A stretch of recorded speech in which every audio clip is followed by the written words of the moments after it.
What started as a quiet border disagreement is now becoming one of the most serious geopolitical tensions in West Africa today. In recent weeks, reports of foreign troops crossing into Liberian territory, raising flags and halting development projects have sparked outrage, fear, and urgent diplomacy. But this crisis didn't just appear overnight. It is rooted in history, colonial boundaries, ethnic ties, and unresolved disputes that go back decades. So what really happened? How did Liberia and Guinea, two neighbors with shared history, get to this point? And most importantly, where is this crisis headed? Could it end in diplomacy or something far more dangerous?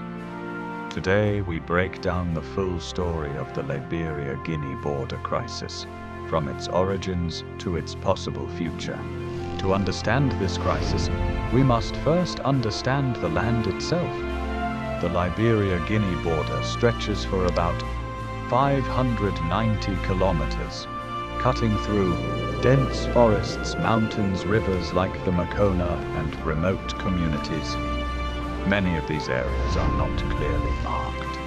In fact, in some places, local villagers don't even know exactly where one country ends and the other begins. This is not unusual in Africa. Many borders were drawn during the colonial era with little regard for geography or communities. The Liberia-Guinea border is one of those lines, and that has made it a long-standing source of tension. The origins of this crisis go back to the late 1800s. Liberia was founded by freed African Americans, while Guinea was colonized by France. The boundary between them was negotiated between the independent Republic of Liberia and French colonial authorities. But these agreements were often vague, poorly mapped, and not physically marked on the ground. As a result, certain areas remained disputed or unclear for generations. Over time, communities settled, farms expanded, and infrastructure projects began, often without clear agreement on which country controlled the land. And this created the foundation for today's tensions. All right, so members of the media are here to engage with the Inspector General of Police following his assessment at the Liberian-Guinea border. Mr. Aji, welcome to the media. You engaged with your men at the border. There was a briefing. You care to brief the public as to what is the current situation at the Liberian-Guinea border? Well, thank you. And this is to inform the general public that the situation at the border remains it remains a high alert situation. However, there is a significant level of fear and a security situation that can guarantee the safety of the workers in this area. We have been able to do significant development of the security forces to ensure the protection of each and every citizen in this particular district and around the borders with that. Like I said to in there, some you will see, some you may not see. But rest assured, this place is safe. While I get the diplomatic angle, there's engagement going on. Security-wise, physically, this place is well protected to guarantee the citizens to be we just stay on the side of the border until we can have all of this issue resolved and continue practice. Well, what is the cordiality between the Guinean forces and the Liberian forces right now as far as the men deployed at the border? The instruction at this point in time is for us to keep our line secure and they can stay at the position that they've taken. All of the communication is at the higher level. This is not the first time Liberia and Guinea have faced border tensions. During the 1990s and early 2000s, the region was engulfed in conflict. The Liberian civil wars spilled across borders. Guinea became involved in fighting linked to rebel movements operating in the region. At one point, armed groups moved freely across borders, border communities were attacked, and entire regions became militarized. Guinea even hosted hundreds of thousands of refugees fleeing violence in Liberia and Sierra Leone. These experiences left deep scars, and they also created a lingering mistrust between border communities and governments. Even after peace returned, the border was never fully resolved. Fast forward to 2026. The latest crisis appears to have started in Lofa County, Liberia, near the border with Guinea. According to reports, Guinean soldiers crossed into a disputed area, halted a road construction project, seized equipment, and raised their national flag. For local residents, this was seen as a direct violation of Liberia's sovereignty. Tensions escalated quickly. Residents reportedly confronted the soldiers.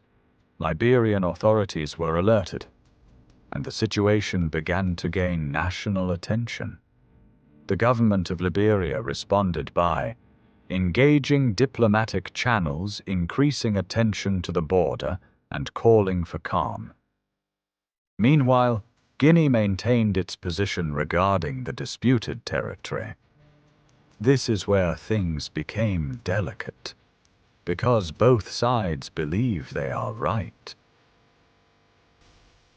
So why did this incident escalate so rapidly? There are several key reasons. 1. Lack of clear border demarcation.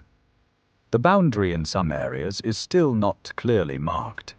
This creates confusion and overlapping claims. 2. Local versus national interests. Local communities often have their own understanding of land ownership. When national governments intervene, tensions can rise quickly. 3. Rising national sentiment. Border issues often trigger strong emotions. For many citizens, this is not just land. It is about national pride and sovereignty. 4. Military presence. The involvement of soldiers, especially crossing into disputed territory, raises the stakes immediately. Once troops are involved, even small incidents can spiral into larger confrontations. The Liberia-Guinea crisis is not just about two countries. It has implications for the entire region. These countries are part of the Mano River Union, which also includes Sierra Leone and Côte d'Ivoire. Historically, instability in one country often spreads to others. There are three major risks. 1. Refugee crisis.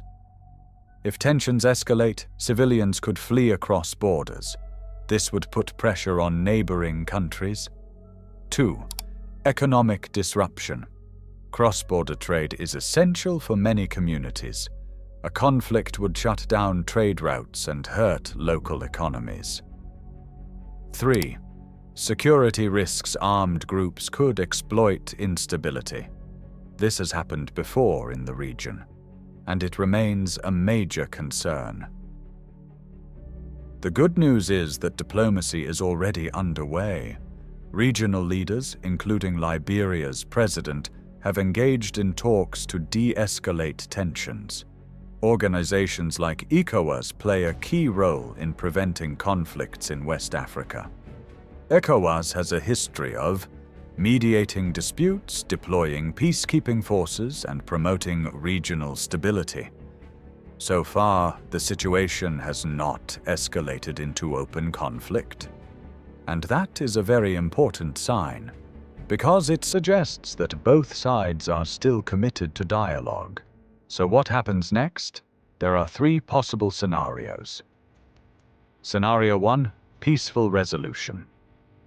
The most likely outcome is a negotiated settlement. This could involve joint border commissions, technical mapping, and agreed demarcation. Scenario 2: continued tension. The situation could remain unresolved, with periodic incidents, but no full-scale conflict. This would create ongoing instability. Scenario 3. Escalation. The least likely but most dangerous scenario is military escalation. Even a small clash could spiral into a larger conflict. And history shows that once conflict starts in this region, it can spread quickly. The Liberia-Guinea border crisis is a reminder of how history, geography, and politics can collide. What seems like a small dispute is actually part of a much larger story. A story shaped by colonial borders, past conflicts, and the complex realities of modern Africa. The good news is that the region has learned from its past, and today there are stronger institutions and a greater commitment to peace. But the situation remains fragile, and the decisions made in the coming weeks could shape the future of the Mano River region. If you found this deep dive helpful, subscribe to the channel for more detailed analysis on Africa's biggest stories. Because to understand where Africa is going, we must understand where it has been.